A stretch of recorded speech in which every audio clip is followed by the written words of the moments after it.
मागील भागात आपण पाहिलं राघवनं नवीन घर घेतलं होतं. मानसीच्या आश्रमाचं काम अगदी जोमानं सुरू होतं. त्यातच मानसीला दिवस गेल्याची गोड बातमी तिनं सगळ्यांना सांगितली होती. बघता बघता मानसीला 7वा महिना लागला होता. पावसाळ्याचे दिवस सुरू होते. मानसी आणि माई दोघी आश्रमात निघाल्या होत्या. पण आज मानसीनं आश्रमात जाऊ नये असं माईंना वाटत होतं. तरीही मानसी हट्ट करून आश्रमात गेली होती. आता पाहूया पुढे. हे जीवन सुंदर आहे भाग 47. माई आणि मानसी दोघी आश्रमात पोहोचल्या. माई, बघा ना, मगा किती आभाळ भरून आलं होतं. आता सगळं मोकळं झालं. किती मस्त सूर्यप्रकाश पसरलाय. मानसी आणि माई आश्रमात जात होत्या. हो ग, पावसा पाण्याची भीती वाटते म्हणून म्हटलं होतं तुला, माई म्हणाल्या. दोघी आत गेल्या. माई, तुम्ही माझ्या केबिनमध्ये बसा, तोवर मी जरा आलेच, मानसी म्हणाली. मानसीचं आश्रमातलं काम सुरू होतं. त्याच घाई गडबडीत चालता चालता तिचा पाय घसरला आणि ती खाली पडली. आई ग, मानसीच्या आवाजानं माईंचं लक्ष तिच्याकडे गेलं. पोटावर पडल्यानं मानसीला प्रचंड त्रास होऊ लागला. मानसी मोठमोठ्यानं रडत होती. माईंनी आश्रमातल्या लोकांच्या मदतीनं मानसीला हॉस्पिटलमध्ये नेलं. डॉक्टरांनी लगेच मानसीला तपासलं. बाळाच्या हृदयाचे ठोके नीट येत नाहीयेत. पोटावर पडल्यानं असं झालं. आपल्याला ताबडतोब सीझर करावं लागेल. बाळ आणि आई दोघांनाही धोका आहे, डॉक्टर म्हणाल्या. माईंनी कुठलाही विचार न करता ऑपरेशनसाठी लागणाऱ्या फॉर्मवर सही केली. मानसीला ताबडतोब ऑपरेशन थिएटरमध्ये नेण्यात आलं. नंतर माईंनी राघवला आणि मानसीच्या आईबाबांना फोन करून मानसीबद्दल सांगितलं. सगळ्यांनी धावत हॉस्पिटल गाठलं. मानसीला तोपर्यंत ऑपरेशन थिएटरमध्ये नेण्यात आलं होतं. माई, काय म्हणाले डॉक्टर? काय झालं मानसीला? राघवचा आवाज कापरा झाला होता. पोटावर पडली रे ती आणि तिला खूप वेदना सुरू झाल्या. डॉक्टर म्हणाल्या की ताबडतोब सीझर करावं लागेल. बाळांतीन दोघांच्या जीवाला धोका आहे. म्हणून मी कुणाचीच वाट न बघता ऑपरेशनच्या फॉर्मवर सही केली, माई म्हणाल्या. सगळेजण ऑपरेशन थिएटरच्या बाहेर उभे होते. मी हे कसं विसरले? बाळंतपण म्हणजे बाईचा दुसरा जन्मच. म्हणजे ते बारशाच्या दिवशी ते साधू महाराज बोलले. पण आज तर पाऊस पडत नाहीये. ते म्हणाले होते की पाऊस. मंदाताईंच्या डोक्यात परत विचारांचा भुंगा घोंगावत होता. तेवढ्यात डॉक्टर बाहेर आले. सगळेजण डॉक्टरांच्या भोवती जमा झाले. डॉक्टर, मानसी, मंदाताईंना पुढं बोलवल्या गेलं नाही. मानसी ठीक आहे, मुलगी झाली, पण 7व्या महिन्यातच डिलिव्हरी झाल्यामुळं बाळाचं वजन फारच कमी आहे. आणि त्यात बाळाच्या फुफ्फुसांची वाढही नीट झालेली नाहीये. बाळाला काही दिवस ऑक्सिजनवर आणि गरज पडली तर व्हेंटिलेटरवर ठेवावं लागेल. तुम्ही ताबडतोब बाळाला बालरोग तज्ज्ञांकडे घेऊन जा. मी त्यांच्यासोबत बोलले आहे. त्यांचा पत्ता देते. आपल्या हॉस्पिटलची ॲम्ब्युलन्स आहेच. बाळाबद्दल तेच नीट बोलू शकतील, डॉक्टर म्हणाल्या आणि पटकन पुढच्या तयारीला लागल्या. माई, तू आणि बाबा इथं मानसीजवळ थांबा. मी आणि आई आम्ही बाळाला घेऊन दवाखान्यात जातो. राघवच्या डोळ्यातून अश्रू पडत होते. राघवा, हिम्मत ठेव. सगळं नीट होणार आहे. सुधीरराव त्यांच्या खांद्यावर हात ठोपटून म्हणाले. राघव आणि मंदाताई बाळाला घेऊन दुसऱ्या दवाखान्यात गेले. तिथं गेल्यावर बालरोग तज्ज्ञांनी बाळाला ऑक्सिजन लावलं आणि काचेच्या पेटीत ठेवलं. जगण्यासाठी धडपड करणाऱ्या त्या एवढ्याशा जीवाकडे बघून राघव अजूनच रडू लागला. मंदाताईंनी राघवला समजावलं. एकीकडं काचेच्या पेटीत स्वतःचाच अंश होता आणि एकीकडं मानसी होती. कुणाजवळ थांबावं? दोन्ही प्राणप्रियच होते. राघवची द्विधा मनस्थिती होत होती. त्यामुळं तो दिवसातून 10 वेळा या दवाखान्यातून त्या दवाखान्यात चक्रा मारत होता. काही दिवसांनी मानसीला डिस्चार्ज झाला. राघव आणि मानसी दोघेही बाळाजवळ राहू लागले. राघव आणि मानसीचं बाळ दवाखान्यात ॲडमिट होतं. काचेच्या पेटीत ठेवलेल्या त्या इवल्याशा जीवाकडं बघून दोघंही हळहळून जात होते. राघव, देव एवढी का परीक्षा घेतो रे माझी? मानसी हताशपणे म्हणाली. असतो ग असा वेळ. सगळंच अवघड वाटायला लागतं. पण तू बघ, आपलं बाळ एकदम ठणठणीत होईल. राघव उसनं अवसान आणून मानसीला धीर देत होता. राघव, खरं सांग, तुला माझा राग आला नाही ना? त्या दिवशी मी हट्ट करून आश्रमात गेलेच नसते तर आज आपलं बाळ सुखरूप जन्माला आलं असतं ना? मानसी म्हणाली. अपघात होता तो. तू काही जाणून बुजून तर केलं नाहीस ना? आणि समजा तू घरी राहिली असती तरी व्हायची ती घटना झालीच असती. तू स्वतःला का त्रास करून घेतेस नसला तो विचार करून? राघव मानसीला म्हणाला. सॉरी राघव आणि थँक्स. मानसी राघवच्या गळ्यात पडून रडत होती. मानसीच्या नकळत राघवही आपल्या डोळ्यातलं पाणी अलगद टिपत होता. माई, सुधीरराव, मंदाताई सगळेजण दोघांना बघून हतबल होत होते. प्रत्येकजण बाळासाठी देवाजवळ प्रार्थना करत होते. या काळात माईंनी आश्रमाची सर्व जबाबदारी स्वतःवर घेतली. आश्रमातल्या कोणत्याच गोष्टीचा ताण त्यांनी मानसीपर्यंत पोहोचू दिला नाही. तब्बल 1 महिन्यानं बाळाला डिस्चार्ज झाला. राघव आणि मानसी बाळाला घेऊन घरी आले. माई, मंदाताई, सुधीरराव सगळ्यांनी मिळून बाळाचं जंगी स्वागत केलं. बाळाच्या बारशाचा अगदी साधासा कार्यक्रम करण्यात आला. राघव आणि मानसीनं आपल्या लाडक्या लेकीचं नाव ठेवलं स्वरा. स्वराच्या घरात येण्यानं सगळ्या घराचं गोकुळ झालं होतं. स्वरासोबत सगळेजण आपलं बालपण परत जगत होते. आश्रमाचा वाढता व्याप, स्वराचं बालपण यात मानसीची तारेवरची कसरत होत होती.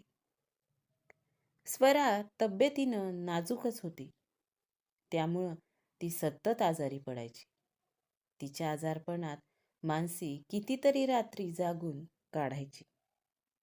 राघवही स्वराची खूप काळजी घ्यायचा. स्वरा म्हणजे मानसीचं दुसरं रूप. नितळ कांतीची, निळाशार डोळ्यांची, मऊ रेशमी केसांची स्वरा. स्वराकडे बघून मंदाताई आणि सुधीररावांसमोर मानसीचं बालपण परत उभं राहायचं. सगळेजण तळहाताच्या फोडाप्रमाणे स्वराला जपायचे. एक एक दिवस पुढं सरकत होता. स्वरा दिवसागणिक मोठी होत होती. तिच्या बाललीला बघून सगळेजण आश्चर्य व्यक्त करायचे. पण मानसीच्या मनात आजकाल एक वेगळी शंका येत होती. त्यामुळं मानसी बरेचदा अस्वस्थ राहायची. सतत विचारात हरवल्यासारखी राहायची. राघवच्या नजरेतून ही गोष्ट सुटली नाही. त्यानं मानसीला विचारलंच, मानसी, काय झालंय? आजकाल तू अस्वस्थ वाटतेस. काही टेन्शन आहे का? आश्रमात काही प्रॉब्लेम? काही नाही रे, मानसी म्हणाली. मानसी, सांग बघू, काय झालंय? तुझ्या चेहऱ्यावर कसलं तरी टेन्शन स्पष्ट दिसतंय, राघव म्हणाला. राघव, आपली स्वरा मोठी होईल, शाळेत जायला लागेल, तिला मैत्रिणी भेटतील, शाळेतल्या सगळ्या मुलांच्या आई सुस्वरूप राहतील. मग तिलाही वाटेल ना की आपली आई बाकीच्या मुलींच्या आईसारखी का नाहीये. माझ्या चेहऱ्यावरून तिच्या मनात माझ्याबद्दल काही कॉम्प्लेक्स तर तयार होणार नाही ना.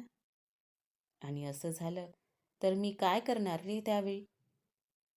आयुष्यात एखाद्या वळणावर स्वराला तिच्या आईचा तिटकारा आला तर? राघव, विचार करूनच माझा थरकाप सुटतोय. मी कसं सांभाळेन सगळं? मानसी अगतिकपणे बोलत होती. का होईल असं? मानसी, स्वरा आपली मुलगी आहे. आपण तिच्यावर असे संस्कार करणार नाही. तू आता उगी असं होईल का तसं होईल का असा विचार करू नको. मला माहितीये, ह्या जगातली सर्वात बेस्ट आई तूच राहशील. राघवनं मानसीला समजावलं आणि मानसी राघवच्या खांद्यावर डोकं ठेवून थोडी निवांत झाली. राघव, नक्की ना रे, असं काहीच होणार नाही, मानसी म्हणाली.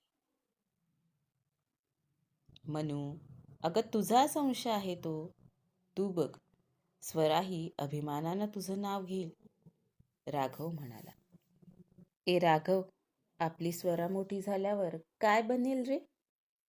मानसी त्याला म्हणाली. तिला जे आवडेल ते. संगीत, चित्र, डान्स, गाणं, खेळ, डॉक्टर, इंजिनियर, वकील, आर्किटेक्ट. तिला जे वाटेल मी तिला ते बनवणार आहे. पण ह्याचा अर्थ असं नाही बरं का, तिनं मेहनत न करता मी तिला हे देईल. तिनं मेहनत करावी, आपण तिच्यासोबत असूच, राघव म्हणाला. मी पण ना माझी स्वप्न तिच्या डोळ्यातून पूर्ण करणार आहे. मला ना माझे लांब केस खूप आवडायचे. मी स्वराचे ही केस अगदी माझ्या केसांसारखे लांब करणार. आणि तुला सांगू राघव, मानसी बोलायची आणि राघव तिचं बोलणं ऐकत राहायचा. दोघं मिळून स्वरा मोठी झाल्यावर अजून काय काय करेल हे स्वप्न अगदी रोज आवडीनं, प्रेमानं, मायेनं रंगवायचे. त्यात स्वतःच्या आवडीचे रंग भरायचे. स्वरा दोघांचा जीव की प्राण होती, मानसीचं प्रतिबिंब होती. माई, मंदाताई आणि सुधीरराव स्वराला मानसीचा भूतकाळ सांगत होते. मानसीबद्दल बोलताना, स्वराला सगळं काही सांगताना माई आणि मंदाताईंच्या डोळ्यात आसवांनी गर्दी केली होती. सुधीररावांची परिस्थिती काही वेगळी नव्हती. माईंनी अजून एक ट्रंक उघडली. त्यात स्वराची जुनी खेळणी, बाहुल्या, तिचे छोटे छोटे फ्रॉक, टोप्या, स्वरानं पहिल्यांदा रेघोट्या मारलेला कागद, स्वराचं पहिलं दप्तर, पहिली वॉटर बॅग, स्वरानं वाकडे तिकडे रंगवलेले चित्र, असं कितीतरी सामान होतं. आपल्या लेकीचं सगळं पहिलं पहिलं कौतुक किती जपून ठेवलंय मानसीनं. माई त्या वस्तूंवर प्रेमानं हात फिरवत होत्या. माई आजी, खरंच माझी आई किती ग्रेट आहे ग. मला हे काही कळालं नाही ग. मीच किती दुष्ट आहे ना. माझ्यामुळं आईची तब्येत खराब झाली ना. माई आजी, मला माझी आई पाहिजे. आत्ताच्या आत्ता पाहिजे. मला आईजवळ जायचं. प्लीज मला आईजवळ घेऊन जा ना. मी तिथंच थांबेन. मी आईला कधी म्हणजे कधीच त्रास देणार नाही. स्वरा माईंच्या गळ्यात पडून हमसून हमसून रडत होती. स्वराची समजूत कशी काढावी हे माईंना सुचत नव्हतं. स्वरा, मी नेईन तुला हॉस्पिटलमध्ये. रडू नको बाळा. तू रडलेलं तुझ्या आईला आवडत नाही ना? मग ती बरी झाल्यावर आम्हालाच रागवेल माझ्या मुलीला का रडवलं म्हणून. सुधीरराव स्वराची समजूत काढत होते. माई, जेवणाची पानं घेतली आहेत. 2 घास खाऊन घ्या. तेवढ्यात गीता तिथं आली. स्वरा, चल बेटा, थोडं जेव, रजनी म्हणाली. नाही, मला नाही जेवायचं. मला आईजवळ जायचंय आत्ताच. स्वरा रडत होती. स्वरा, तू जेवली नाहीस तर कुणीच जेवणार नाहीये बरं, रजनी म्हणाली. खरं तर कुणाचीच जेवायची इच्छा नव्हती, पण स्वरा जेवली पाहिजे म्हणून सगळे जेवायला बसले. सगळ्यांनीच कसेबसे 2 घास घशाखाली ढकलले. स्वरा माईच्या मांडीवर डोकं ठेवून पडून होती. मानसीच्या आठवणीत तिचं मुसमुसणं सुरूच होतं. थोड्या वेळानं तिचा डोळा लागला. माईंचा देखील बसल्या बसल्या डोळा लागला. मंदाताई देवघरात देवासमोर बसून नामस्मरण करत होत्या. सुधीरराव घरात अस्थिरपणे चक्रा मारत होते. तेवढ्यात हेमंतचा फोन वाजला. सगळ्यांचं लक्ष फोनकडं केंद्रित झालं. हेमंत, मी शशांक बोलतोय. मानसीची तब्येत पुन्हा बिघडली आहे. तू सगळ्यांना ताबडतोब हॉस्पिटलमध्ये घेऊन ये. ड्रायव्हर आहे तिथंच. ये पटकन. पलीकडून शशांक घाईघाईनं बोलत होता. काका, आपल्याला ताबडतोब दवाखान्यात जायचंय. हेमंतनं सुधीररावांना शशांकच्या फोनबद्दल सांगितलं. सुधीरराव मटकन खाली बसले. सगळ्यांचेच हातपाय गळून गेले होते. स्वराची अवस्था तर कुणीच बघू शकत नव्हतं. पटापट सर्वजण बाहेर आले. कारमध्ये बसू लागले. तेवढ्यात अचानक आभाळ भरून आलं. काळ्या ढगांनी आकाशात गर्दी केली. भर दुपारी अंधारून आलं होतं. विजांचा गडगडाट सुरू झाला होता. 2 योग. पाऊस.